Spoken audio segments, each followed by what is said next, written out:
Bonjour à vous tous, très heureux de partager ces moments avec vous. Aujourd'hui, je vous laisse un passage sur le cœur, c'est celui de l'évangile de Marc, chapitre 10. Je relate un petit peu le contexte, tout simplement, c'est l'histoire d'un garçon.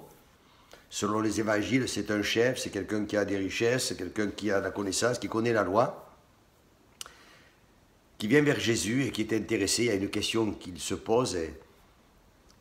Garçon qui a peut-être certainement réussi dans la vie, mais là il se pose la question concernant la vie éternelle et dira à Jésus, mais, pardon, bon maître, que dois-je faire pour hériter la vie éternelle? Ce garçon vient vers la bonne personne, ça il faut le noter, et puis je pense que c'était le bon moment pour lui. Jésus lui dira, écoute, observe la loi, les commandements, il dira, mais je connais ces choses depuis mon enfance. Alors c'est bien, dira Jésus. Et puis il va dire, écoute, tu as des richesses, vends tes biens, donne de l'argent aux pauvres et suis-moi. Et c'est là que ce garçon va devenir tout triste parce qu'il est tellement attaché aux choses de la terre, à tous ses biens, à toutes ses richesses, n'est-ce pas? Il ne peut pas abandonner ces choses. Alors, il ne faut pas mal interpréter l'Écriture ni la pensée du Seigneur ici, c'est que le Seigneur ne demande pas qu'en venant à lui, on le suit, on vend tout, on abandonne tout. L'un n'empêche pas l'autre.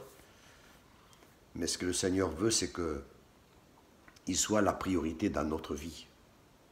Vous voyez, je crois que c'est ce que le Seigneur veut souligner ici. Donc ce garçon, il repart tout triste. Et ça, c'est dommage. Parce qu'en tournant le dos à Dieu, il refuse le pardon, il refuse l'amour de Dieu, il refuse la compassion de Dieu, la bonté du Seigneur pour lui. Et ça, vous voyez, c'est quelque chose de... C'est dommage. Il avait la solution. Ça me surprend parce qu'il vient, il pose des questions, on lui donne des réponses, il ne les accepte pas. Et combien de gens sont ainsi quand on pense à l'éternité? Vous savez, tout a une fin ici-bas. On arrive à la fin de l'année, il y a la fin d'une saison, et puis il y aura la fin de notre vie. Je ne sais pas si vous avez dans votre cœur cette assurance, vous, de la vie éternelle, mais peut-être vous posez la question. Je sais que les chrétiens, vous savez où vous allez, on sait où on va. Puisque nous, quand on a eu la réponse, on l'a acceptée. On n'est pas reparti tout triste, on est reparti joyeux. Et on continue notre chemin, sur ce chemin donc de la vie éternelle. Mais si quelqu'un n'avait pas cette assurance dans son cœur, aujourd'hui, en écoutant cette vidéo, eh bien, je prie de tout mon cœur, n'ayez pas l'attitude de ce garçon, mais puissiez-vous l'accepter dans votre vie. Dire, Seigneur, je te pose une question, tu me donnes une réponse, eh bien, je la reçois. Alors qu'il en soit ainsi pour chacun d'entre vous, reconnaissez que Jésus est le Sauveur, reconnaissez que Jésus, le Fils de Dieu, c'est vraiment le libérateur, celui qui pardonne notre péché, celui qui est vivant aujourd'hui, il est ressuscité, et il va venir habiter pleinement dans votre vie. Oui, c'est la fin de l'année, une année va commencer bientôt.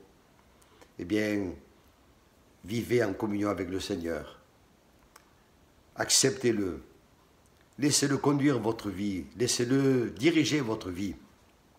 Et vous verrez que c'est la plus belle des choses qui puisse vous arriver. En tout cas, c'est ce que je vous souhaite de tout mon cœur. Et je prie pour cela. Que dois-je faire?